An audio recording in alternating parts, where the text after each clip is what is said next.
We've all been there, in the middle of a job, everything going smoothly, until boom, you're missing a part.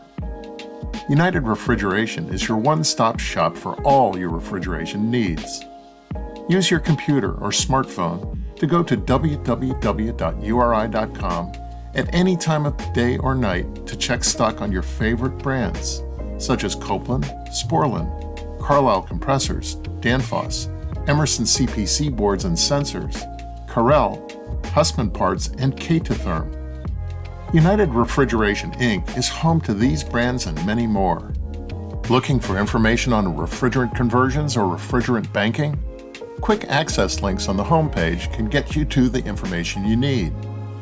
All approved accounts are able to see live-to-the-minute inventory and pricing.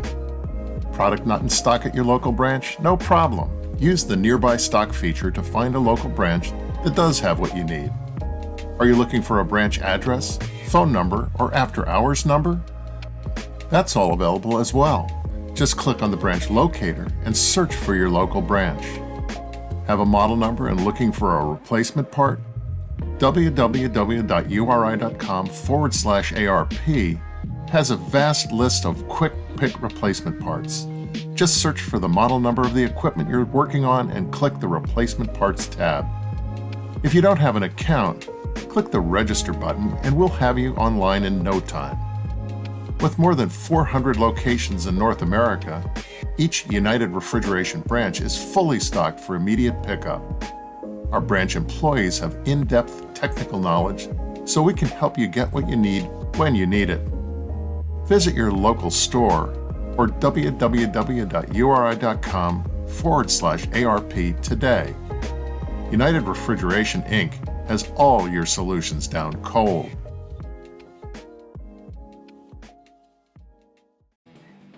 John, how can you always have the right TV for the right application without carrying hundreds of valves on your truck? You can carry the hundreds of valves on a trailer behind your truck. That's too funny. That would work, but how are you going to do that? Maybe there's an easier way. You can use Sporlan's interchangeable cartridge style Type Q and Type BQ TEVs. Type Q is a conventional design and Type BQ is a balanced port TEV. Well, come on, I need easy. How easy is it? Easy as 1, 2, 3. And it serves thousands of unique applications. So what's the process? How do I put this together? First, you select the thermostatic element assembly. Then you select the body that you need. Then you select the right size cartridge for the application to get the proper capacity TEV for your application. And then I guess it should also be said you want to actually assemble those into a single valve. That'd probably be a good idea. Indeed. These easy to select and assemble valves mean you're always carrying the right valve for the right job then. If folks want to learn more, what do they do? You can go to sporlan.com and find more information on the Type Q and BQ thermostatic expansion valves. I guess that's Jim and John for Sporlan signing off. Go buy a Milwaukee fan. What? For yourself. What about Milwaukee? Go buy a Milwaukee fan. Well, they have a big one of those huge fans that are there, but it doesn't help when the humidity's 80%. Well, you shouldn't be in Houston. I know. Good evening, everybody. Welcome to Advanced Refrigeration Podcast. You're here with your host, Brett Wetzel and Kevin Compass. Yeah, like I said, I was in Houston. I'm in Houston this week, working on the training center. It is disgusting out there right now. Oh my God, it's Friday. It was 97 today, and like I don't even know what the fucking humidity is, but it's horrible, just horrible. It's like Texas, Florida. Yeah, that's essentially what it is. Yeah, Actually, no fun. I spent like a month on a Costco roof out there. we have one of the guys from the learning and development team who helps us with some of our safety training and some of that stuff. I actually have him out here because he was a technician. And he writes a whole bunch of technical documents on based off the equipment that we work on. So this is neat for him because he never really got to work on like rack stuff, but he knows curriculum and he knows refrigeration, HVAC, just not to like the rack extent. So like this is actually really cool for him getting to wire all this shit in and kind of understanding certain things. Why the way why we use indoor photo cells, why we use pulsing anti-sweats and shit like that. So a lot of the stuff we're just going over, and he's just learning as we're going through the wiring and stuff. But basically, I have him wiring up all the panels, so I got to get that shit done. I'm trying to get that some VRF stuff in. I got to do 2 conversions on 2 natural gas rooftop units and switch them over to LP. Just got a whole bunch of stuff that's going to be available for the light commercial stuff. But where are you at? Where are you at this week? You at home? Yeah, I'm at home, just kind of playing cleanup and just trying to get caught up on projects before like everything just goes to absolute shit. Are like the area that you're in? Are you affected by all the fires and shit up in Canadian land? No, No, Canada's on fire. seriously? I don't watch the news. No, okay, yeah. Like there's places of I think New Jersey, I think, was on fire too, and like it's affecting the air quality. Like it's that bad in New Jersey where it's putting that much sediment in the air that at times the sky looks orangish red. You didn't see shit on social media, nothing. No, I really haven't been like paying attention lately. I've been living in my own personal hell of like trying to get all these chops caught up and like quoted and figure out how I'm gonna play the next 6 months of quota work we have. Sweet, a whole bunch of changeovers or what? Yeah, a whole bunch of changeovers.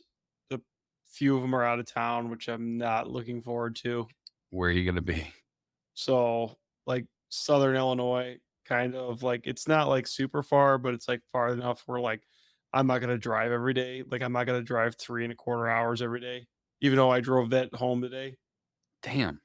So I mean, it's kind of like that weird spot. And then I have some like out of town stuff, and I'm supposed to possibly go to California next week. Really? I, Whereabouts? I haven't asked my wife yet, so the Bay Area. So they're doing Costco. They're doing a Costco CO2 startup. So I don't know. It's everything's chaos right now. There's like no help. It's just everything's on fire. Everything's always on fire. Well, Always. yeah, and then this is like all these like things that were back ordered, like all showed up at the same time, and everybody's like, "Start this project." It's like everybody This wants their projects to start at the same time, and it's just like, no. this one office cat was like, "You guys are busy all year round." I'm like, "Yes." He's like, "It doesn't slow down in the wintertime." I'm like, "No." Like, no. Does like to a point, but like Well, I mean, when it gets super cold, like fucking up in your area, when everything just grenades because it goes all the way down to negative 20 some. And same thing here in Texas. I mean, like the temperatures get down to 10 degrees and shit just goes awry. Like even though they have holdback valves, they don't typically what 7/8 of the time they don't have to be concerned with holdback and all that other shit because it doesn't get below 50 or you're running on the cusp, right? But then when you get those snaps where it gets down to like 0 and 10 degrees, fucking forget it. It's over. Game over. yeah, it's just been like chaotic here. Like it's all these like there was like 2 years worth of projects that got like pushed and pushed and pushed, and all of a sudden like now everything's starting to like come in, and it's just like bam, here's like 2 years worth of equipment showing up, and everybody's like, okay, start this project, and I'll start this project. And then you have other shit to do that gets on top than that, right? Yeah, so it's just like I'm just exhausted at this point, like mentally just drained at this point. So that's why I think people with ADHD do really, really well in this trade because their attention's always like, oh, look over here. Nope. Oh, over Yeah. here. Nope. Oh, Over here.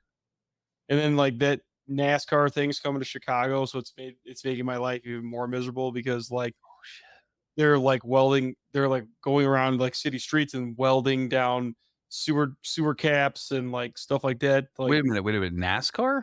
yeah, they just did it in Detroit. Now it's in Chicago. Like they're doing it on like the 4th of July weekend. I think they do some like in like inner city like hood rat run.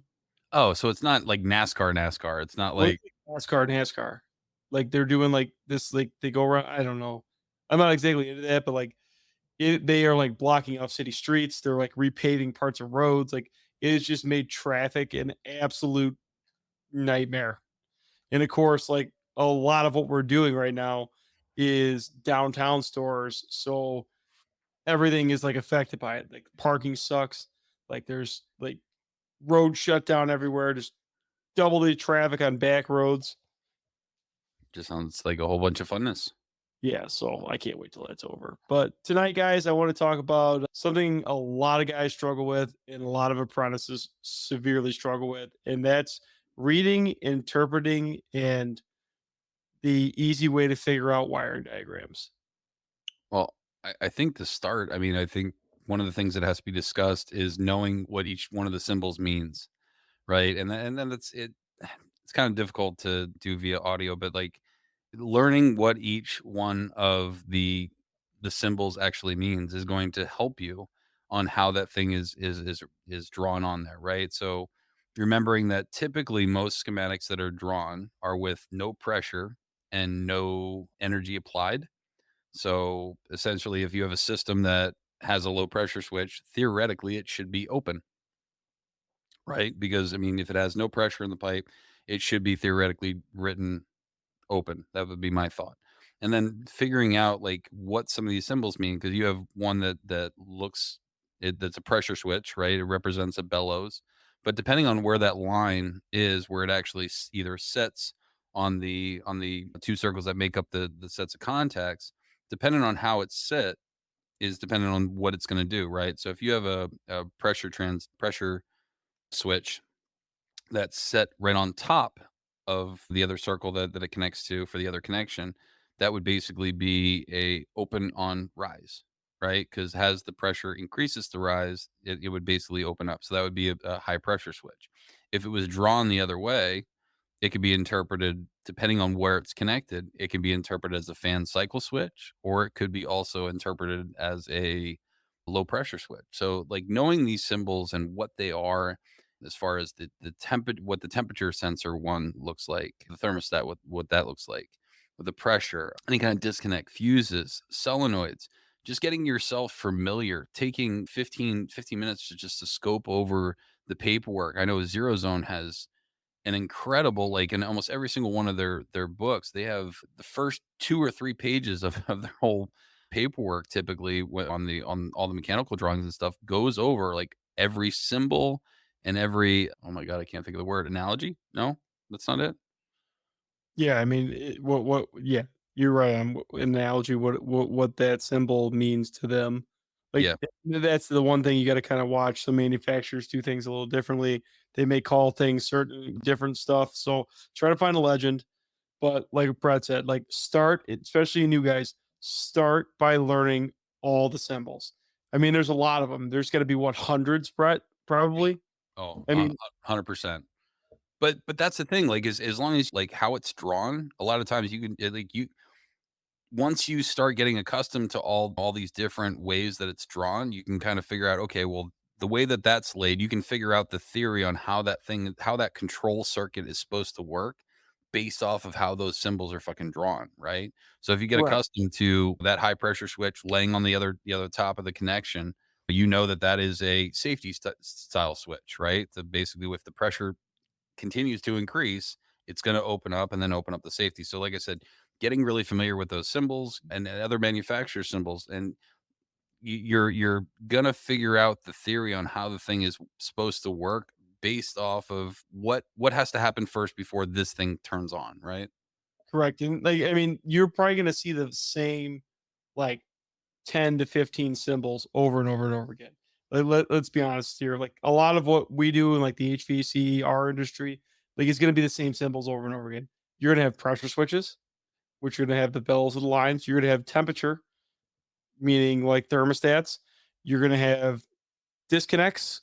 You're gonna have, like, switches, fuses, relay contacts, stuff like that. Like you're gonna have the same symbols over and over again. You're not gonna have some of these crazy symbols you see in some of these other diagrams, but you're gonna have some of these. They're more basic symbols, but you're gonna see them over and over again. So actually looking at like what a normally open switch looks like, what a normally closed switch looks like, looking at all those will greatly help you as you're going through this. Now, when it comes down to wiring diagrams, there's a couple different ways they can write it. There's line diagrams, there's ladder diagrams. So a ladder diagram would have the legs of power coming down the sides, and all your loads and your safeties and your switches are all going to be in the middle. You would have like L1 and L2 on each side, and you're going to have everything in the middle. generally what we see is ladder diagrams is a lot of what we see. Ladder diagrams I feel are easier for guys to troubleshoot because there's point A and point B are on the sides. So, and then everything's in the middle. Me personally, I think it's easier to troubleshoot ladder diagrams. What Brett's showing on the screen right now is a ladder diagram. So everything is in between the two sides. You got your rungs. Each rung is a different function on here, whether it's a line or load or it's a switching circuit or a safety circuit. Everything starts from point A and ends on point B, meaning you got your L1 here, your first leg of your control power that you're switching, and you got L2 over here that's feeding the other leg of your control power that's feeding generally your devices. Mm-hmm. And so, like, if you look at the schematic right here, right, these are auxiliaries on every single compressor for the medium temp rack. So if, God forbid, one of these, if none of the compressors are running, if you look, it basically is going to stop any power from going to this relay right here. So, I mean, just following down the line, and a lot of these schematics are really great because some of these will even tell you what part of the program that this relay is activating for certain other devices that you have on here. I'm going to try to look up that 0 zone one real quick. Go ahead. Yes. A lot of what you guys are going to see as you get more complicated, you get into these line diagrams, and line diagrams get extremely more complicated. I mean, it depends on the manufacturer. I mean, you could have wiring diagrams that are pages long. You're not going to see that with ladder diagrams. Everything's going to be in that ladder. You may have more pages of a ladder diagram, but line diagrams can be across multiple pages. Now, generally, from what I've seen, when you get into that kind of stuff, a lot of what gets written on there gets written with, there's lines, and they're written up in a sense like it'll be like line 101, line 102, and then there's a legend most of the time with those components on there. So if you're looking for rack A compressor 5 contactor, it'll show the lines where it's on there. It'll stay in the legend 102, 107, 115, everything that's associated with that. Like when the electrical engineer draws that up, the AutoCAD auto grabs it and puts that in there, so you have a legend so you can look through these. Now it makes it a lot easier to troubleshoot when you know what lines to look for, so you're not looking through a 30-page wiring diagram or booklet trying to figure out where all the lines are on this, because it may be pages in between. So that's why what you're going to see with most of the time with us is you're going to see ladder diagrams. Ladder diagrams are easier to troubleshoot.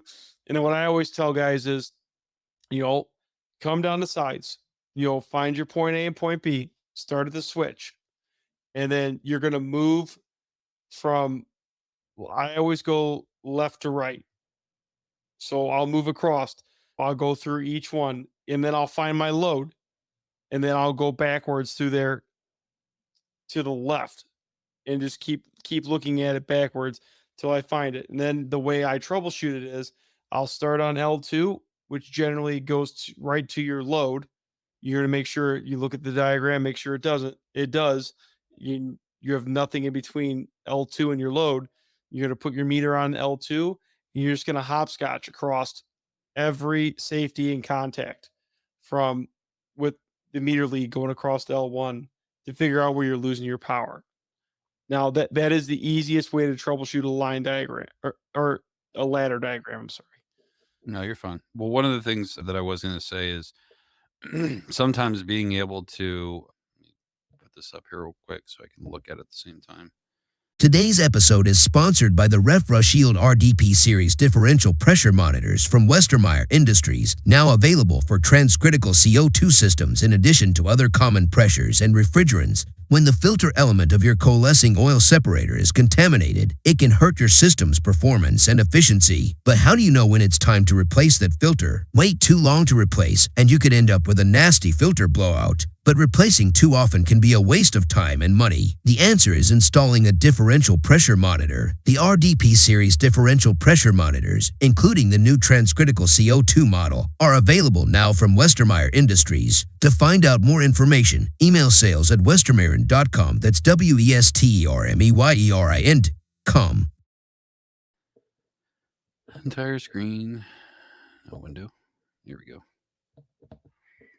So I can't find the thing with the symbols, but like example, if you're trying to diagnose this compressor circuit, a lot of times you'll say to someone, "Hey, I can't have my meter lead all the way over at the common." A lot of times you can pick a common up that goes directly to the other side, basically your neutral of the circuit. So the circuit that I have up here right now is a 208 230 volt circuit. So if you're trying to measure and do the hopscotch method, you could potentially just be on what this would be after the contactor, because that should go directly to ground at that point, or I'm sorry, directly to neutral, and then basically take your meter lead and start here, and you have it in between 0 and 10 right here, and basically just go through. Okay, don't have 208, don't have 208, don't have 208, have 208, and then you could basically figure out what part of the circuit is actually open with still having your secondary meter lead on a device that is utilizing the L2 in order to figure out what part of the system is open. Now remember, anytime you measure across a switch that is open, you should get the source voltage. Yes, and if you're going to L2, you're gonna read zero volts. Yeah, if you're basically, because you're not, what's your meter really doing, right? It's measuring the potential difference, right? So if you're on the same line, so if I'm on number 10 here and I'm on the yellow lead right there, I'm basically gonna get 0 volts. If you go across a load, whether it be an inductive load or a resistive load, I should get the source voltage. So across this contactor, I should have 208 if it's all the way energized. The other thing is to also notice that every single one of these branches always has a load. Doesn't necessarily need a switch, but definitely will always have a load, because if we didn't have some sort of load, so in this example right here, this load right here would be the actual module, right? It's getting powered from L and N, basically 208 volts. And if I didn't have this module here, I'd have a direct short to ground. And this line right here, I have the crankcase heater has a load. In this line, I have the unloader valve. And this load, I have the module power for the Delta Pi monitor, the Delta P2. If I have the oil fill relay here, I have the compressor contactor here, I have the time delay on this line. So every single line here, I have some sort of load that's able to take that voltage, not necessarily needing a switch every single time. Because look right here, right off of here, off of terminal 0, going right to the L and N, there's no switch at all. So this module, this would probably be the compressor module within the Bitzer compressor, gets voltage all the time in order to be energized. Yeah, so you bring up a good point about not being able to have your meter lead reach. So like when you're working on a compressor protector modules, oil safeties, stuff like that are a good place to get it. Now, pay attention to your diagrams if you're going to use an oil safety for L2, because they may be breaking that with a current sensing relay. Mm-hmm. Oh, you don't want to grab L2 if you're doing that, because you're not going to have any power there. Yeah. The compressor's running. So just pay attention where you're doing it and look at your wiring diagrams before, but tracing that out. And then if you're working on something without a diagram and you're trying to like trace things back, or you're trying to figure it out, a lot of times, so like I will start at the beginning, make sure on L1 and L2 I have power, make sure I have good voltage there. And then I will start from the load and go backwards. Start from a load. This is what you're looking at. Like if you're trying to find something and you're looking at a compressor, trying to figure out why it won't run, you're going to start at that diagram, start at the load. Okay. You're going to say, this is the contactor I want to turn on. Okay. I'm going to go to my right. What is on the right? Is it just L2? Is there switches? Figure that out. Then start working your way backwards on the left. Figure out what is shutting that contactor on and off. What is driving that load? So if you can't figure out, what everything is in there, start at the load and drive your way to the sides. Go right first, because generally that's just usually your L2 power or your other leg of your control voltage. To the left is usually all your safeties and operating loads. I'm sorry, operating switches and stuff like that. So start on the load you are trying to drive and work your way back till you figure out everything that's in there. I mean, think of electricity like pipes. I mean, you're moving electricity like a pipe, almost like a pipe moves water. And you're shutting off valves just like you would be switches and relays to move water around. Think of it like water. You have to make a complete circuit in order to drive something. So if you look on the screen, I have the electrical symbols that Zero Zone uses. As you can see, you have the power phase monitor, you have the power distribution block, circuit breaker, fuse block, contactor. I don't have to read all of them off, but you guys get the point of knowing what each one of these things actually does. And then if you look towards the middle, you can see that there's a temperature switch that closes on a drop, and then there's a temperature switch that closes on a rise. And that's what I was trying to describe to you guys before, where you actually see where it's drawn, where the line that connects the two circles actually is connected. Is it connected towards the top? Is it connected towards the bottom? Same thing with the pressure switches. You'll see right underneath there, flow switches, time delay switches, level switches. So that would be probably like a low receiver alarm, something along that matter. Not an analog meter, just something that if it goes below, let's just say 15%, closes a set of contacts. This would also be comparable to something you'd find almost in a liquid pump overfeed system that has the CO2 tree in the back. But you can see all the different symbols that they're using, the transformer, the motor, the fuses. And then if we scroll down a little bit further, this is even more helpful. Not only does it have a lot of the electrical diagram stuff on here, but it also has what are some of the what these letters stand for as far as what other components in the rack, whether it be a motor, whether it be an exhaust fan, evaporator fan. So it helps try to figure out the schematics a lot easier when you start getting down into the nitty gritty, trying to figure this stuff out, knowing that, okay, well, this switch, which looks like a pressure switch, is operating this fan. And yes, you might not know what the settings are, right? But at least you can figure out based off of what it was showing you what the schematic is trying to do. It'll make you understand the theory of that piece of equipment a hell of a lot better than just trying to go in blind. No, 100% agree. Like, you need to read the schematic and then read the notes. Like this right here. Right. So look, we're taking a 0 to 10 signal. And this is the ones that have ever seen this before. This is the digital unloader that Bitzer used to use. Yeah, well, I mean, it controls the Bitzer digital compressors, right?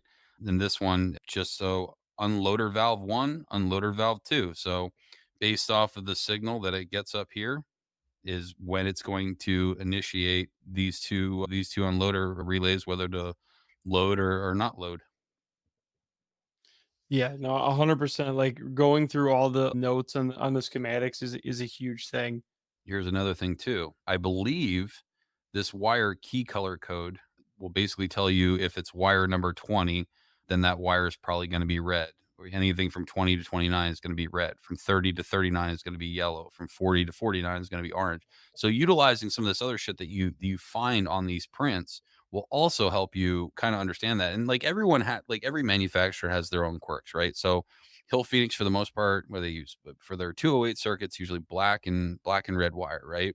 But then if you look at their inside their prints, anything that's connected to a digital input is always in brown wire, brown 14 gauge wire. So that's a real good way to look. Okay, well, I know it's not that fucking wire that I'm looking for. I can move on to this next one because I know that brown wire is just going to a digital in, right? Yeah, I will say this: out of all the manufacturers, I think Hussman does the best job with their electrical and their, like, the electrical schematics in their racks, the electrical layout wiring for all the compressors. I think they are the easiest to troubleshoot, and they are the easiest for guys to learn on, for the simple fact that everything runs back to a terminal block. So you could literally stand in front of the compressor electrical and the schematics right to your left, and you Yep. could literally put your meter on terminal 10 and terminal 1. That's your power. Terminal 10 and terminal 3. That's the high pressure switch alarm. Terminal 10 and terminal 4. There's your CPC relay. It makes it so much damn easier to understand that electrical drawing. And I'm pretty sure every single time it goes back out, when it comes back, it's a different color. So like, Correct. you know what I mean? So like if you have a brown wire coming out, you might have a yellow and white stripey coming back from the low pressure switch. And then it goes out to the high pressure switch with a blue white stripey, and then it comes back with a purple white stripey, and then it goes to, you know what I mean? Like they all have the set way that they freaking wire the shit up, which just And, is and amazing. and that's how I learned how my electrical, and that's how I got sharp with it, was working on Husband racks, because it was okay. I'm gonna do the same process over and over again, and I just that same, once you build that up in your head, you get that same process down. It starts becoming easier. Like it's a rhythm. Oh, like the biggest thing I see guys fail when they're doing electrical troubleshooting is they'll take their meter and go to ground, Hmm. and they'll get all wound up because, okay, I got 115 over here to ground. Well, I got Hmm. 115 over here to ground. We got 115 over here to ground. Well, really, you're missing your other line of 208, and you're just going around in circles because it's back feeding through there, and it looks like you have 115 volts there. Well, because you're basically measuring the voltage versus the potential, which is ground. Ground has nothing, so you have 120 volts. So no matter where you go, you're still going to measure fucking 120 volts. So real quick, just by looking at this schematic right here. Okay, so DO would be a digital output. It's basically a relay output on the energy management or BMS stuff, right? Now looking at the wiring color on the left here of the screen, bottom left, you can see that, okay, you got wire 45, 46, 47, 48. So what is that telling you right off the bat? That means all those fucking wires are going to be orange, right? Every single one should be technically orange. So what's this circuit doing? So I don't know what's going to turn on the DO. You'd have to look at the sequence of operation, but I can tell you just by looking at this, the A stat, which I think would be an aquastat, hence why it says it right above. If that temperature, because that's a temperature device, if the temperature rises anymore, it's going to open up, which is going to de-energize the wire at 47, which is the heat reclaim valve. So what that would mean to me is that typically the digital output is controlling some sort of heat reclaim, probably fluid, the fact that it says aqua, and that aquastat would basically be almost like a safety. So if the temperature gets too high because of a sensor, let's just say the sensor is reading 30 degrees on the heat reclaim. So what's the controller going to do? Well, it's 30 degrees. I got to heat the shit out of it. So it starts heating up. And then if God forbid that sensor is off, at least you have the aquastat there to open up as a safety. So it de-energizes your heat reclaim valve, which is in between 47 and 48, and then kills the actual water heat reclaim. So you see what I did there?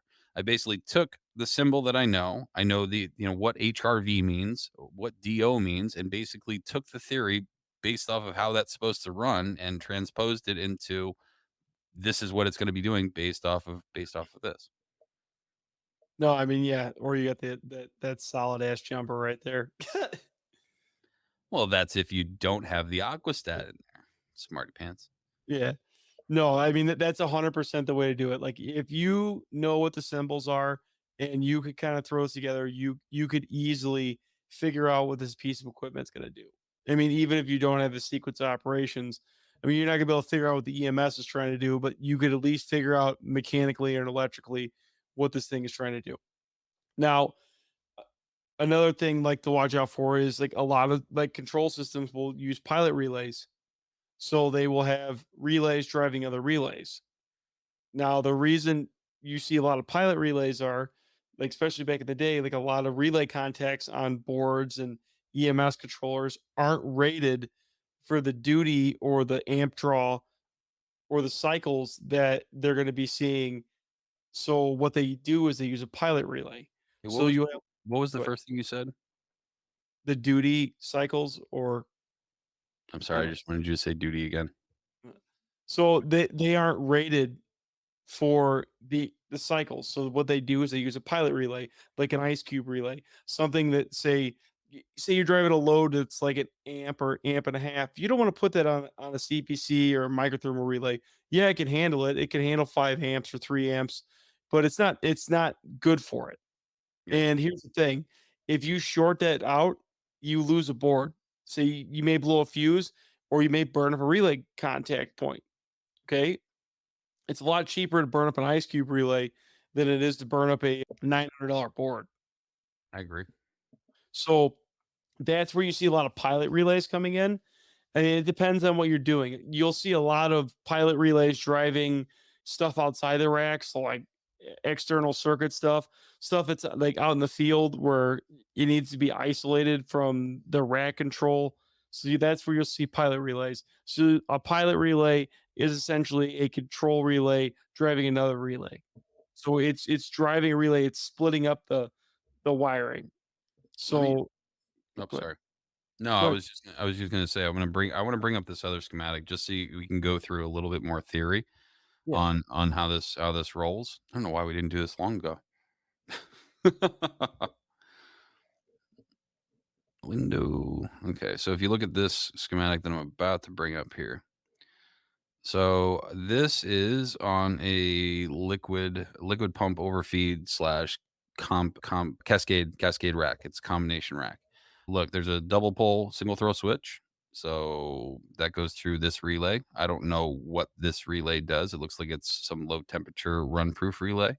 But you can see that if all these go off on oil failure, it actually then shuts down whatever this is, which is the lower cascade main liquid line solenoid valve. So the theory is if we have no compressors running because all of them have oil failed, then basically no matter what, it's not going to allow this relay to power up all these solenoids up here. So it basically shuts down the rack to make sure it just doesn't keep pumping liquid through the heat exchanger back into the suction, flooding the system out. So, like I said, trying to figure out what a lot of these symbols do and what some of these stand for. Like, so I've this is a fairly regular standard. You'll see this, the OFR relay, the oil fail relay, but you also have to look to see what it's attached to. I've seen oil fail relays also attached to a high pressure switch. So the kid's sitting there pushing on the oil fail switch because the rack says it's an oil fail. The oil fail relay light is on and it's just sitting there just doing absolutely nothing. And then I get there because he's freaking out, and I hit the high pressure switch because I know once I saw the schematic and once I saw the rack, it utilizes the same alarm set of contacts. So most of the time in what we do, we don't really have a annunciator for the high pressure switch, right? It's usually just a two pole switch. Well, some of these racks, some of the older ones, they had a third pole that had an alarm set of contacts. Walmart's really big for this. They do that a lot. And so if you have a high pressure, that same alarm set of contacts also goes to the oil fill relay. So that's what I'm saying. Just because it says oil fill relay, you have to look at the whole entire picture, the whole schematic to fully understand, make sure that you don't make a mistake like that. Correct. And then a lot of manufacturers do a demand cooling and anything like Husman was big for that. They would label everything as oil fail relay, and then Yes.